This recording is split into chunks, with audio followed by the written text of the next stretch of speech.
France, premier réseau associatif de conseil et d'expertise comptable présente Parole d'expert. Serre France, c'est bien plus que de la comptabilité, c'est du conseil.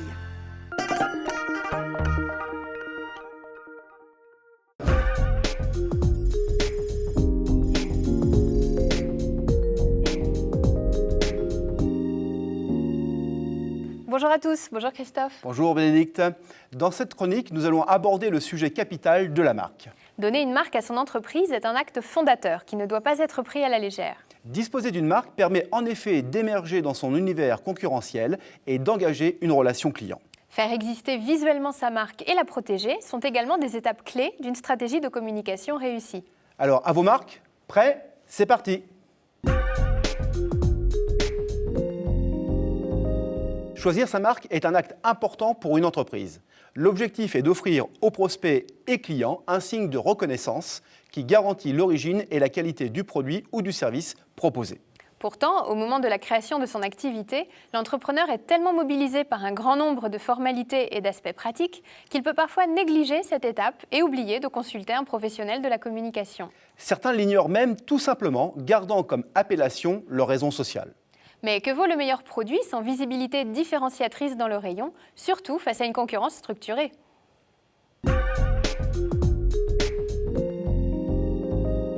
Le nom d'une entreprise ou d'un produit est d'une importance capitale en termes d'impact et de capacité de vente. Il constitue un élément de premier contact, de mémorisation et d'impression. Créer sa marque, c'est trouver des évocations, des valeurs, parfois des combats et une culture qui lui sont propres. Que voulez-vous que vos clients pensent et ressentent lorsqu'ils entendent votre marque ? Votre marque doit toujours dire à vos contacts pourquoi ils devraient acheter chez vous et pourquoi ils doivent continuer à acheter chez vous. L'objectif est simple, il s'agit de sortir de la guerre des prix, c'est-à-dire faire préférer votre entreprise en dehors de ses prix, de la qualité de ses produits ou services et de toutes les autres caractéristiques techniques qui déterminent habituellement le choix des consommateurs. En effet, ce genre de positionnement peut être dangereux à terme. Par exemple, dans le cas d'un nouvel entrant sur le marché qui pratique des prix inférieurs pour une qualité supérieure. Comme l'affirme Jean-Noël Capferrer, l'expert français des marques, les entreprises prennent lentement conscience de l'importance stratégique de la marque comme capital de l'entreprise. C'est un rempart concurrentiel fort.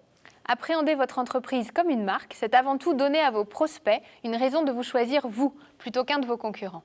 La marque permet également de valoriser financièrement son entreprise en augmentant le goodwill, c'est-à-dire la différence entre sa valeur comptable et sa valeur financière réelle, ce qui peut jouer un rôle non négligeable au moment de la transmettre.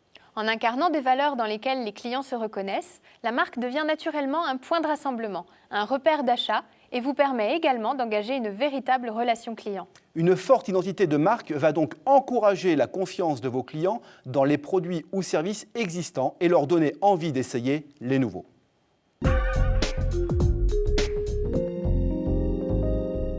Pour enregistrer une marque, il faut qu'elle soit susceptible de représentation graphique, stipule le Code de la propriété intellectuelle. Il peut s'agir d'un signe verbal tel qu'un mot, un assemblage de mots, un pseudonyme, des lettres ou des chiffres. La marque peut reprendre le nom des créateurs. Ce qui est fréquent, par exemple Leclerc, Citroën. Ou un lieu géographique comme Moutarde de Meaux ou Mont-Blanc. La marque peut également faire référence à l'activité poursuivie, par exemple la brioche dorée. Par ailleurs, elle peut aussi consister en un signe figuratif comme un logo, un dessin, un emblème, une nuance de couleur. Comme le célèbre crocodile de Lacoste. Enfin, la marque peut être un signe complexe combinant plusieurs signes.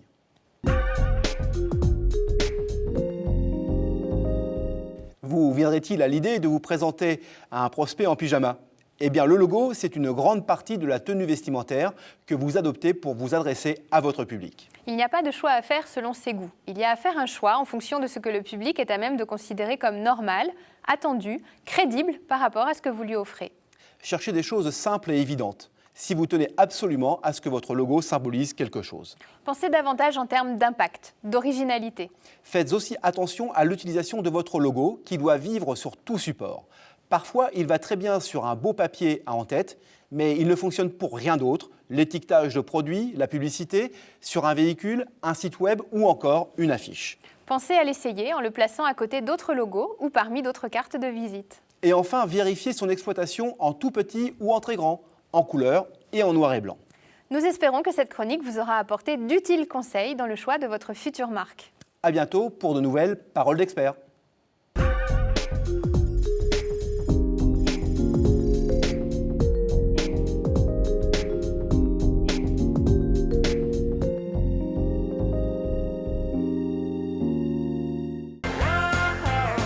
France, premier réseau associatif de conseil et d'expertise comptable, vous a présenté Parole d'expert.